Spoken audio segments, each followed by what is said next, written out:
Welcome everybody to this online talk at the Linnean Society of London. I'm Mark Watson, the President of the Society, and it's my honour and pleasure today to chair this meeting where Jhan Salazar will be exploring how anole lizards have adapted to the extreme temperatures and variations found in neotropical mountains of the Colombian Andes. Jhan recently graduated with his PhD at the Center for Ecology and Evolutionary Biology at Washington State University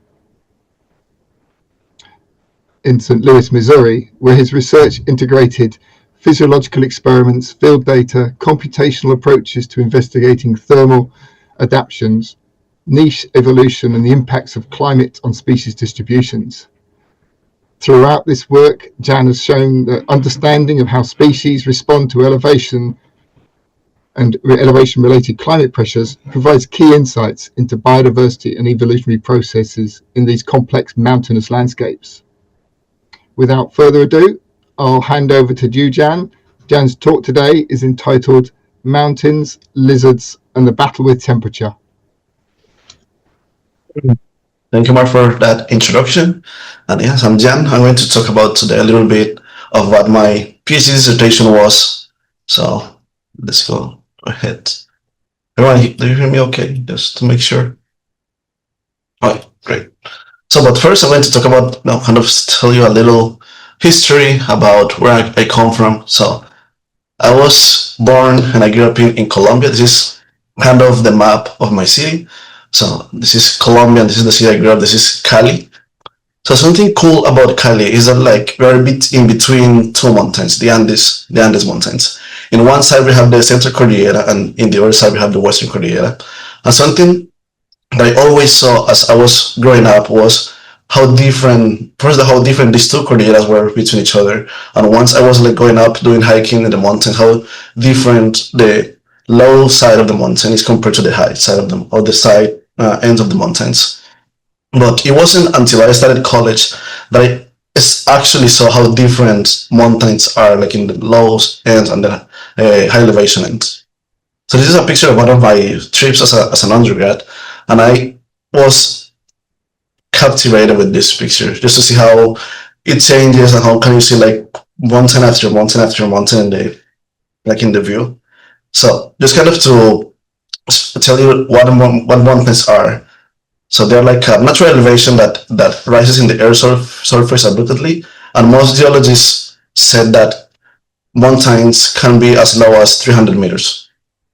But later on, when I was kind of doing my research as an undergrad, I experienced different, let's say, conditions in the mountains. So how does a tropical biologist experience elevation? So when you're in the low side of the mountain, it's warm, you can breathe, you can run as much as you want. But once you go to the high side of the mountain, it's tougher to breathe. You cannot run. You have to be basically still in order to breathe easily. And this is what my dissertation turned up. So my dissertation focuses on 4 main points. The first one is thermal physiology and environmental temperature. The second one is just mountains. Then part of my dissertation is focused on the mainland, and I will tell you why that is later on. And obviously, anole lizards. And for this talk, the outline is going to be, first I'm going to give you a background, kind of an introduction of everything I do. Then the 3 questions I try to answer during my dissertation research, and a summary of everything. So first, this is a world map showing the elevations of the different mountains in the world. And I want to focus on the red ones. Those are the highest elevation peaks, and then the blue ones are the lowest elevation peaks. And we have 3 here that I want you to look at closely. We have the Andes in South America, the Kilimanjaro in Africa, the Himalayas on Asia. And this map is also showing you how was the vertebrate species richness in those 3 mountain ranges. And you can see that high elevation places overlap with the species richness. So this means that mountains harbor most of the diversity in the world, not only in vertebrates, but in also other groups of species. And they have been able to shape ecological and evolutionary patterns around the world. But one thing that have also changed how evolution occurs and have changed different evolutionary patterns is temperature. And here I'm showing a map of the seasonal temperature around the world. And you can see here in this gray band the tropics. This basically means that the temperature in the tropics is almost seasonal. They have almost the same temperature around the year and almost throughout the day. However, this is not entirely true. If you look at the mountains in those places in the tropics, we can see that the low elevation sites are warmer compared to the high elevation sites. And most of my dissertation is focused on this, let's say, cold part of the mountain. And why? Because cold temperature can impose on constraints in the species like energy allocation, changes in the structure of the enzymes or the cell membranes, and then it can change patterns of oviposition and mating. And for species that depend on thermal and the ambient temperature, can change how fast they escape from predators. Particularly in the neotropics, where my research is most focused on, we have different elevation ranges where species have been able to adapt, basically colonize, adapt, and diversify. And what about lizards? This table here shows those species of lizards that have been able to colonize really high elevations in the Andes. And here, for the case of anoles, we have just one species that have been able to colonize super high elevations. It's Anolis heterogeneous, that is found in Colombia and Ecuador. And now that I'm talking about anoles, so this is the distribution of anoles. They can be found from the southern USA all the way down to southern Brazil and all the islands in the Caribbean, the Greater and the Lesser Antilles, and few islands in the Pacific.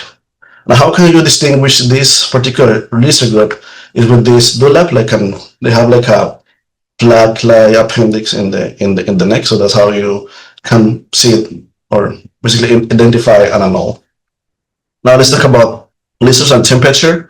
So we have here a performance curve. We have on the x-axis body temperature, and the y-axis we have performance that it can be measured by sprint speed, heart rate, metabolic rate. But from this figure, we can extract different data. We can extract a critical thermal minimum, critical thermal maximum. We have the thermal tolerance range, maximum performance, then the optimal performance temperature, and the preferred temperature range.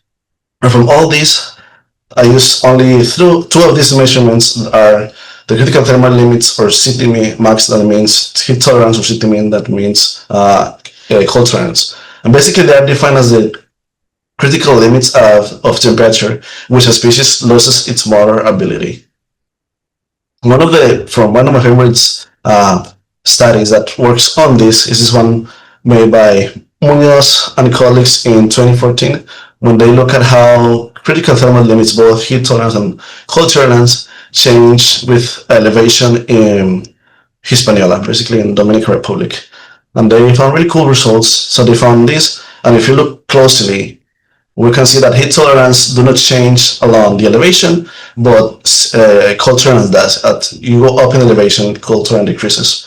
And you might be wonder why this happens. So there's an effect called the Burger effect, which basically says that thermoregulation can drive how physiological evolution proceeds. And in this sense, the authors in this paper refer that thermoregulated organisms can basically shape their own selective environment and then have this flat line in their heat tolerance.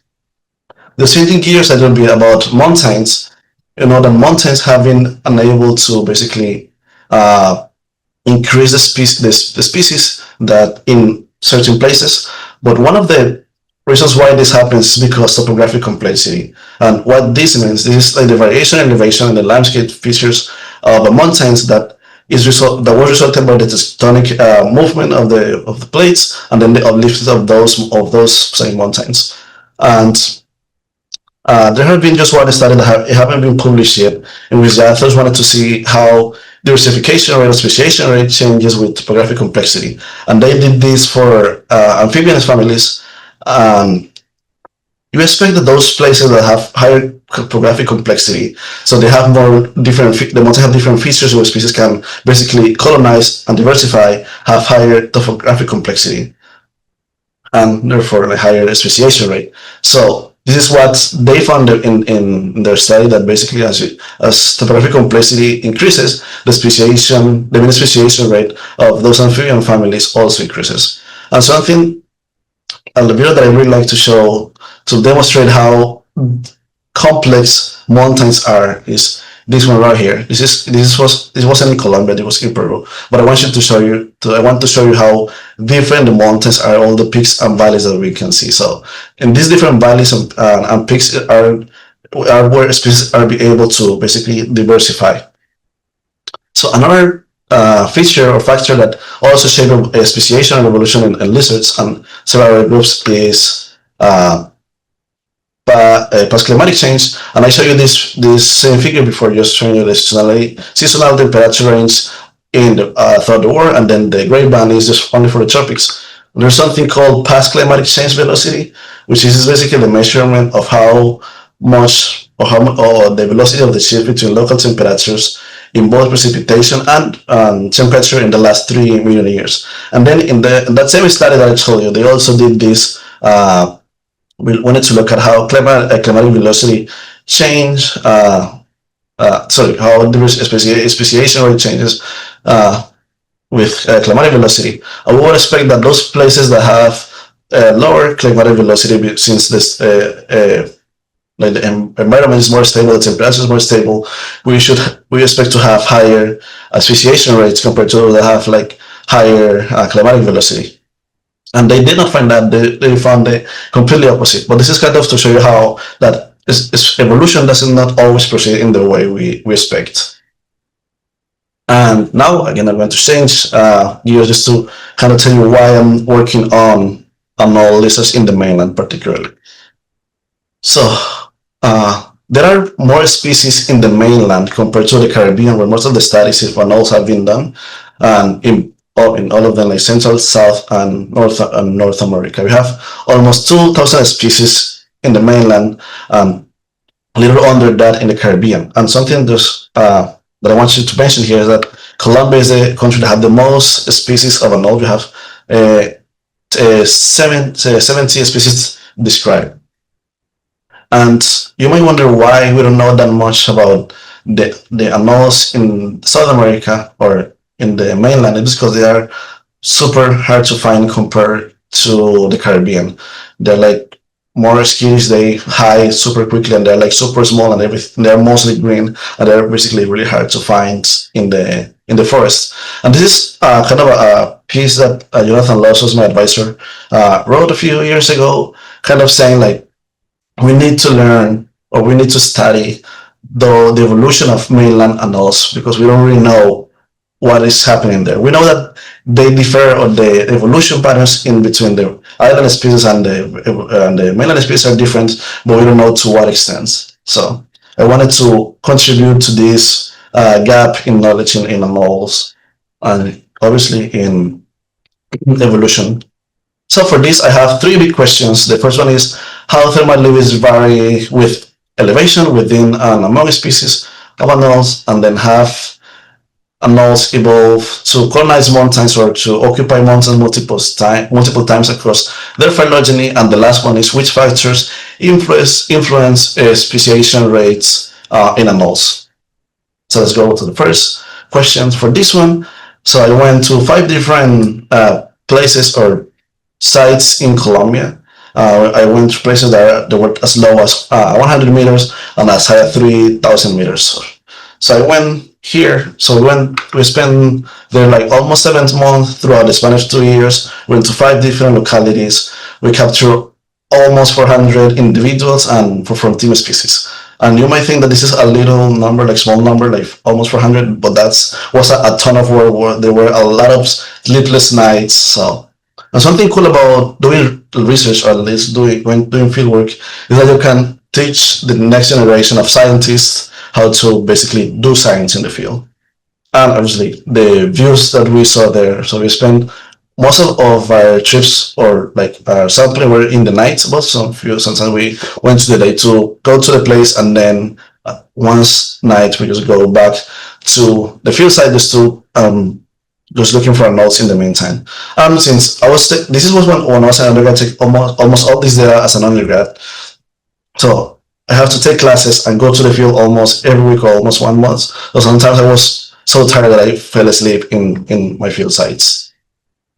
And again, for this, I measure two things, heat tolerance and cold tolerance. And you might be wondering how we measure this. So we have our lizards, we insert a thermocouple with a data logger so we can track the temperature at every time of the experiment.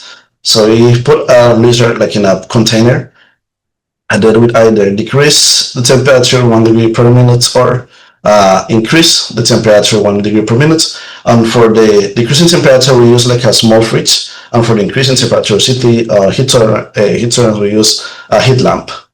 Then we turn the lizard into their back and wait for 10 seconds to the lizard to either go back to their feet. And if this happens, we just go back to either increase or decrease the lizard temperature by 1 degree, and then repeat the experiment until the lizard wasn't able to right itself anymore. And once this happens, you record this as either CT-min or CT-max. So, and the particular questions I had for this particular chapter of my dissertation was, do thermal limits differ between populations and the same species that are located at different elevations? And then the other one is, how does thermal variation across elevation predicts the evolution of CT-min and CT-max? And for this, I extracted different type of data from available repositories online. So we have elevation that I took it while I was doing fieldwork. We have thermal breadth. This is basically the subtraction between heat tolerance and cold tolerance. And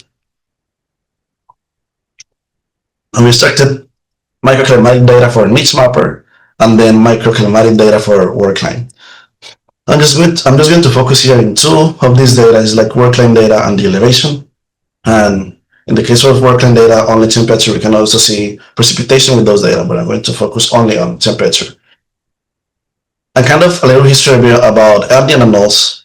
So there are like two different clades with two independent evolutionary history. One is Dactyloa, which is basically the most basal clade of anoles, and then Draconodera, which is the most recent clade of anoles. And for most of this, for my dissertation, or at least for this part of the talk, I split the analysis. I wanted to see if the same patterns, if we were able to find the same patterns in both of those clades that have independently colonized and diversified to the Andes. So I'm going to show you first a set of graphs from one species of each clade, and Anolis Anthony for Draconodera and Anolis ventimacularis for Dactyloa. And this is a box plot, so I'm going to show you CT-min and CT-max. CT-max is in red and CT-min is in blue. This is what we expect to find. So Tatama is a place which is basically on a low elevation side of things. So we expect that CT-min and CT-mix are like kind of warmer compared to the one in Phylogenetic. So is a place or site at higher elevation compared to Tatama. And something similar in the case of ventimacularis. In this case, Laminga and Phylogenetic, which is our sites, are almost located at the same elevation, just in different sides of the Western Cordillera of Colombia. So this is what we found. We found, at least for Anthony, that CT-max do not differ between populations, and then for CT-min, it does change, where Tatama have the lowest CT-min compared to Phylogenetic. And for ventimacularis, we kind of saw similar results in CT-min. But in CT-max, we have that the populations that are located at the highest have colder heat tolerance compared to the places that is found at the lowest. And I know that this is, you might be wondering like why this is happening. So these are like kind of the things that we found different, like the populations that are in the lowest elevation in Anthony have the coldest CT-min, and kind of the same for ventimacularis. And at the beginning of the talk, I show you this figure, kind of show you this is the sites where we want to find the lizards. But if you look at again the features of the mountain that we went, you will find that it's kind of different from this. So this is the actual map or the mountain location of each of those sites. So Phylogenetic, we have it on the eastern face of the Western Cordillera. Basically, it's facing the rest of the South America, basically the base of the country. And then Tatama is between two peaks that is facing the Pacific Ocean. So even when these populations are almost at the same elevation, they have super different and contrasting temperatures and environments. So Tatama is colder and wetter compared to Farallones, which is drier and hotter. So that's why we find that weird differentiation in which the species on the low elevation side have colder city mean and colder city masses compared to the ones in Farallones. And then we also wanted to see how city mean or cold tolerance and heat tolerance change along the elevation and the mean annual temperature. The mean annual temperature is actually this data from the work line. So we would expect that, as found in the Caribbean, that there's a flat line in city max, basically saying that behavior can species behave in a way that they try to avoid really warming temperatures. And then for mean elevation and cold tolerance, you expect basically a decrease, and then for mean annual temperature and city mean, we expect an increase on that one. And again, I'm going to show you different dots in which the circles are the species from Dactyloa and the triangle species from Draconura. And then the same for the lines in the figure. So this is what we found. We found a completely different pattern. We found that city max actually decreases with elevation. And then here I have Dactyloa in blue, Draconura in orange, and the dotted line is for all the species combined. And the same for city mean. And then when we're looking at mean annual temperature, we found basically the same. We found that heat tolerance actually increases with mean temperature, and then cold tolerance also increases with mean temperature, but in a different way, or like less prominent way than in heat tolerance. And you might be wondering, so why this happening when I show you like these different patterns? So we believe here that a species from the mainland behave completely different from a species from the Caribbean, in which a species from the mainland might not thermoregulate behaviorally as their counterparts in the islands do. So kind of to answer those questions I had at the beginning, do thermal limits differ between populations of the same species located at different elevations? Yeah, they do. Species, they actually differ, and they have really contrasting thermal physiologies when you compare different populations when they're in the same elevation, but they're like in different side of the mountains. And then how does thermal variation predicts the evolution of those two traits? We basically found that heat tolerance and cold tolerance increases with mean elevation, but they increase with mean annual temperature. And our conclusions for this part of the talk is like understanding how evolution of thermal physiology proceeded in the Andes is particularly complex because there are like a lot of things that we have taken into account. It's not only physiology, but where the populations are and how the species behave. And then even when we separated our analysis by the two clades, we also found converging results in the thermal physiology. So saying that the mountains poses such a strong pressure of evolution that the species tend to have similar thermal physiologies in the case of anoles. And something similar is like just conversing evolution, saying that there's a strong pressure of evolution. And this is the paper that was published earlier this year in the Journal of the Linnean Society in a really cool special issue in global perspective of adaptive radiation. So I highly recommend it to go to that special issue and read their papers from, as you see, from lizards all the way to humans, and just like theoretical papers. So for our second question here, I show you this table at the beginning, just saying that there's having just one species that have been able to colonize super high elevations in the Andes, and another species. So for this part of the talk, I have two questions. The first one is, have anoles evolved to occupy mountains multiple times, and how frequent this colonization have happened? So for this, we have a giant database. We have a database from 25,000 individuals of anoles. almost like 365 species. And from this we extracted also working data and minimum elevation from working data database. Well, we work only with minimum temperature and minimum elevation in this paper. And I told you at the beginning that geology said that a mountain should be considered. There's like any basically feature that is almost 300 meters in elevation. But when we want to classify species between low elevation species and high elevation species, there are a lot of different definitions, basically depending on which group you study, to define when a species is a low elevation species or high elevation species. In the case of anoles, we found now one that was done in the Caribbean, in which basically the author said that the turnover species occur at 700 meters. So, and that in that point, the species become from low elevation species to high elevation species. So for this, so what I'm going to show you today, so any species that was above 700 meters was considered a high elevation species, and any species below that was considered a low elevation species. And for the actual paper on the chapter of dissertation, we had different other cutoff for that. For this, I did just one analysis that is an ancestral state reconstruction that looks to estimate how fast species are moving from low elevation areas to high elevation areas and vice versa, and see also how many changes have occurred. So I found, and this is what we found, but I'm going to explain each of these points first.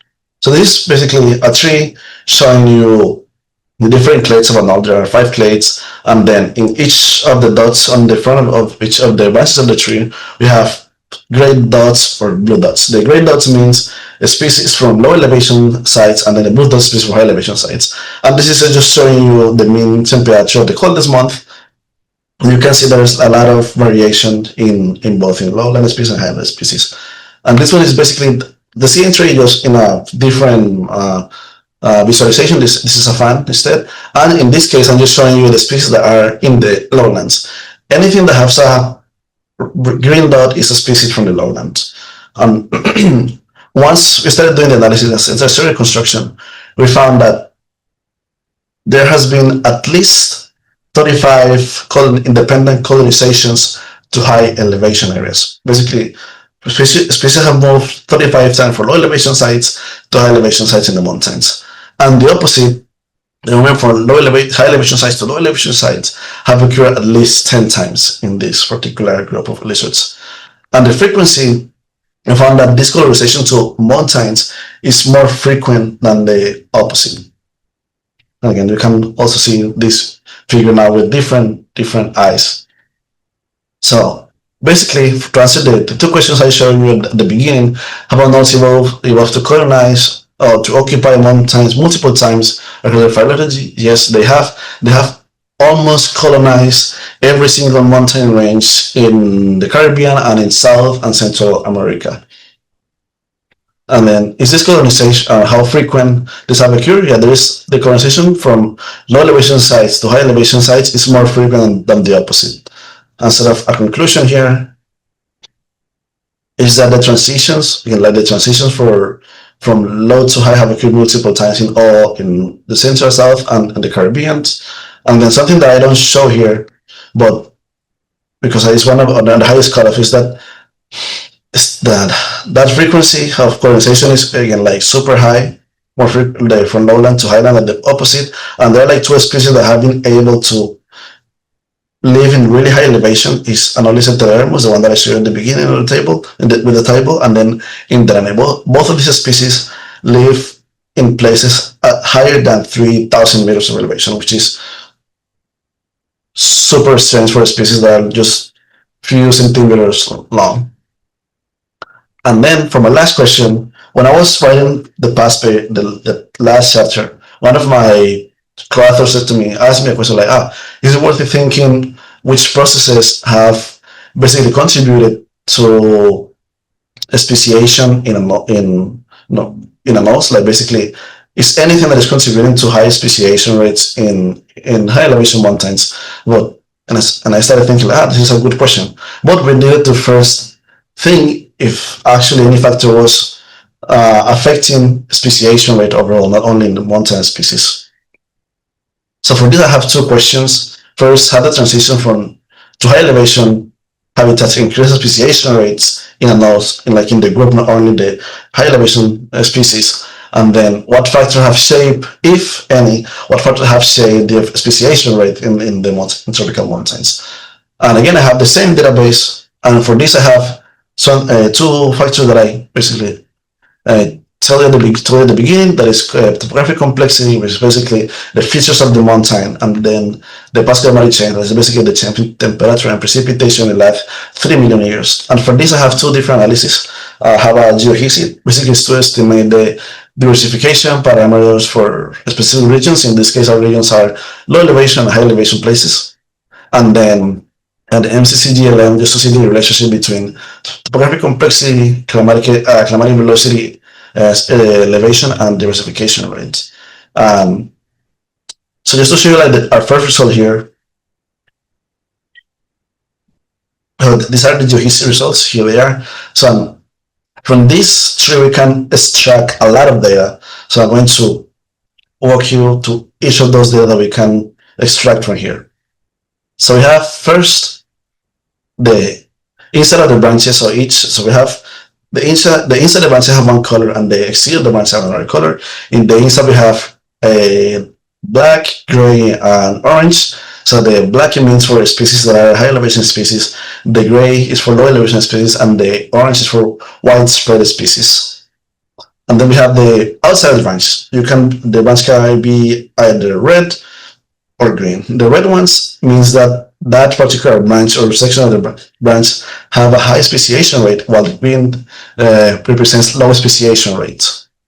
And I just kind of to do like a zoom in on how that looks like.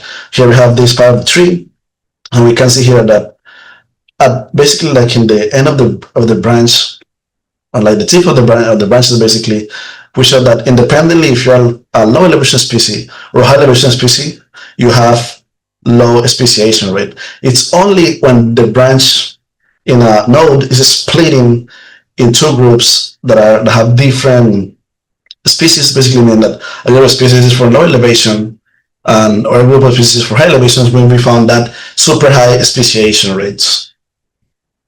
So we can extract from here that the ancestral stage for anoles was a widespread species with high speciation rates. And then just to kind of talk about the other question is how topographic complexity and climatic velocity impact the speciation rates. We expect that both have actually an increase as topographic complexity increases. The speciation rate is going to increase, and the same for climatic velocity.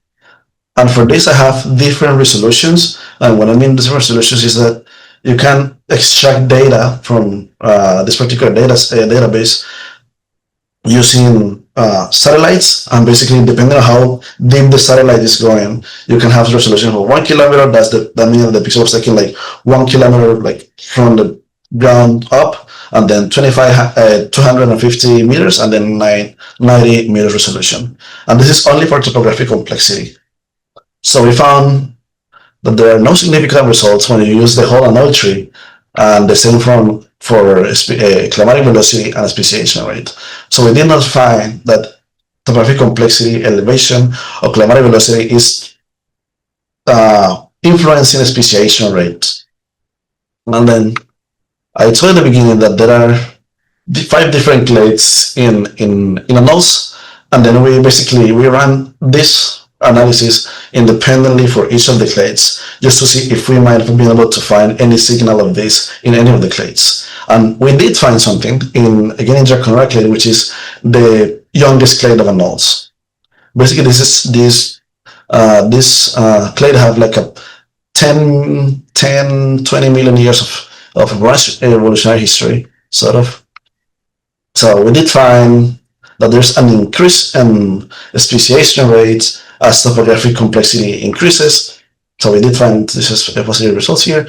And then for the case of climatic velocity, as climatic velocity increase, the speciation rate increase. And elevations is basically like something similar to topographic complexity. We also found that decrease in speciation rate with elevation. And then to answer the question I have at the beginning, how the transitions to high elevation habitats increase speciation rate in this particular group, and we did not find that. We find that there's no indication that that transitions to high elevations is increasing speciation rates. And what factors have changed speciation rate in tropical mountains? We, at least from the ones we tested, we did not find any influence, but it was only when we actually separated the analysis between clades that we find a signal. And then kind of a conclusion here is like topographic complexity and past climatic velocity do not significantly influence speciation rates, and so we should consider other factors that might influence in this. And then additionally, we need a deeper time scale to actually detect any influence, because at least for the climatic velocity, we have data that is only 3 million years of history, when this, at least the whole anole tree, is 70 million years. So we have a deeper time scale just to detect any influence of past climatic velocity in speciation rates in anoles. And kind of a summary of everything. So what did we learn today? The first question is, how do thermal limits vary with elevation among between species? So we found that heat and cold tolerance decreases with elevation, and a population of the same species found at different elevations differs in the thermal physiology. The second one is that have anoles evolved to occupy mountains multiple times? We found that yes, that's have occurred, and they have able to colonize almost every single mountain range in the South, Central, and in the Caribbean. And then what factors influence speciation rate? We find that any of the factors we tested influence the speciation rate, but if we use deeper time scale, we might find an influence. Just go to acknowledgements. I want to acknowledge the Linnean Society for the invitation. It's a pleasure to be here giving this talk. And then for my dissertation, I have to make sure a ton of anoles, so I want to acknowledge them.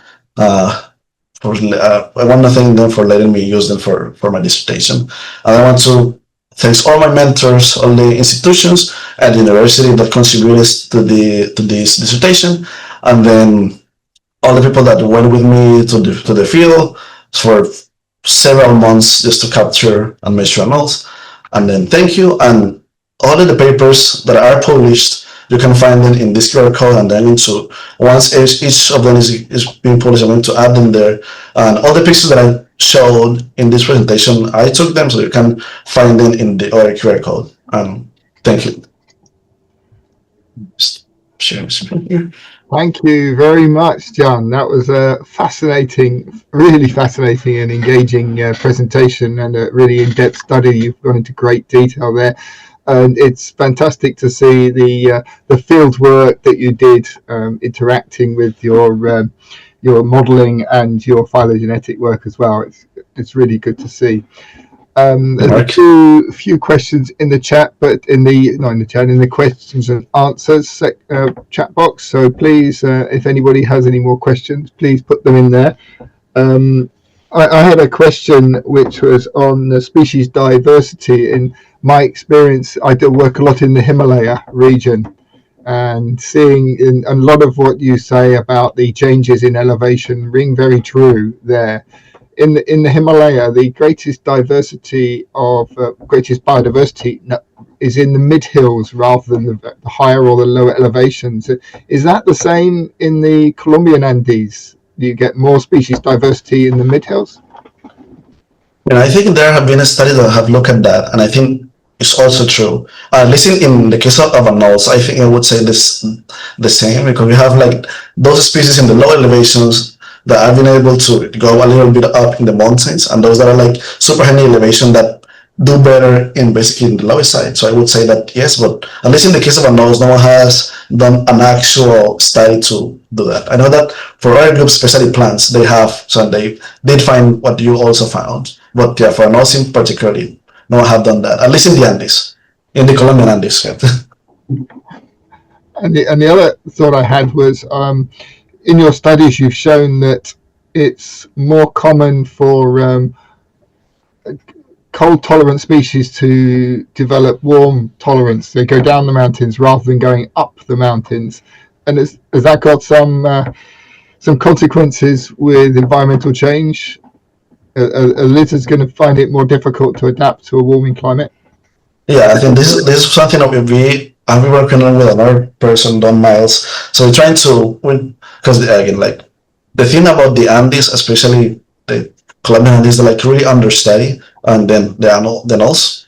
So we are trying to see if actually climate change is going to affect the distribution, and then how the physiology is going to change based on the climate change. And so far we have found that for species that are like in the high elevation, they are not that worried, because like the city max is way above the hottest temperature in those areas, and even with 2 and 4 degrees change in climate, still is super far from the city max. But for species in the low side of things, those are the ones that are actually more affected by climate change. So once 1 or 2 degrees of increase happens, they might be hardly basically constrained in their movement, and therefore they might not survive for long. So. Yeah, thank you very much. Thank you. And Cheryl's posted a couple of questions in the chat. Thank you very much, Cheryl Lynn. The first one was about the colorings of the lizards themselves, and she's asking whether at what point does the coloring develop and be influenced? Is it during pregnancy, or is there some genetic basis to the skins which they inherit from the parents? I think that, that's for what I've seen, because it's really hard to, those species are super small, so it's super hard to find like the small ones like the juveniles, and especially because they lay eggs. But the ones I've seen, they have the same colors of both parents, but you cannot tell if they are male or female until they're like a little bit larger. So usually there's a sexual dimorphism, and also not all of them, or most of them have sexual dimorphism. But when they're like juveniles, it's super hard to tell which one is which. But it's also a color like in between both parents, and if both parents are the same color, usually the juvenile is the same color. But when the parents are have different color dimorphisms, is a color like in between the two of them. So which is kind of weird. Like a hybrid. And a question which Gerald had was about the noises which these lizards make. Do they make noises? And so are they? Is that linked to their habitat or the temperature? Actually, at least the one I've seen, none of them make noise. At least in the Andes, none of them make noise. So you have to basically see them face to face. But there is one species, I just forgot which one it is, in Dominican Republic, that makes a noise, it's like a squeak. It's a really, really fascinating sound for a lizard. But that's the only one that I know, and I have no idea why it makes. I think no one knows why that doesn't make that sound, but that's the only one that I know that makes a sound. So I already know if it has. Sorry, what? So the pouch you get underneath some of the throats, is that display rather than sound? Yeah, that's true. I just like to show off like that little fan-like thing. Yeah, it's just for display. It doesn't make a sound. And Cheryl's last point is linked to one that I had about the conservation of these animals, these lizards. Are they under threat at the moment through maybe collections or habitat changes? That's a really tough question. So a friend of mine, Dr. Anathonis, and I just kind of reinstated a group of anoles from the IUCN, and we're basically currently doing exactly what we're saying. It's kind of to assessing almost all the species of anoles, just to check if they're like actually threatened or not. There are like a few that are, and are mostly because of habitat destruction, basically caused by mining and basically the sea, like I forgot the word, the birds in the forest. But yeah, we don't really know how much they're threatened, because there are little data related to their basic distribution and population density. So we're trying to do that. So hopefully in a few years we might have those data. There's not a problem of collecting for being for pets and this kind of thing. So Yeah, I think for now, I think we should be fine. should be fine. All right, there's a lot of work in the pipeline. There's a lot of Yeah. Okay. I think we'll just wrap up now and say thank you so much, Jhan, for your presentation. It Well, was thank you. yeah, really excellent. And good luck with following up on all of those loose ends and things which are going to come and see. Thank you, Mark. I'd just like to conclude with a couple of some information on the society and some upcoming lectures. Our next online event is in 2 weeks' time on the 2nd of July, and it's another lunchtime lecture, lunchtime UK time. And it's by forest ecologist and science communicator Dr. Robin Hayward, who will give a talk entitled How to Make a Woodland. And Robin will be sharing the work done at the University of Leeds on understanding the dynamic possibilities of woodland creation and the importance of innovation and how we engage with these woodlands. But before then, next week, we have an in-person only event at the Society's rooms in Burlington House. This is when Professor Sadia Qureshi of the University of Manchester will speak on the unnatural history of extinctions. This is the subject of a recently published book, Vanished. I will be having the privilege of chairing that meeting, and Sadia will be exploring the tangled unnatural histories of extinction and empire, and considering how histories of extinction illuminate our past and help us choose for a better future. That sounds another fascinating talk. The Society will be following up with you after the meeting with further information on these upcoming talks and events, and providing some feedback forms. So please, we'd appreciate your thoughts on what went well, what you liked, but also what we could do better in the future. The Society has its own YouTube channel with over 7,000 subscribers, and we'd like you to, if you're not a subscriber, please look, like and subscribe. You will be notified when this recording of Jhan's talk is added, and I hope you'll enjoy exploring the over 470 videos now on this channel. And lastly, the Linnean Society is always keen to welcome new members and members who are going to work together with our mission towards a world where nature is understood, valued and protected. So please consider becoming a member, join as a fellow or an associate, and you can find more information about this on our website. So to wrap up,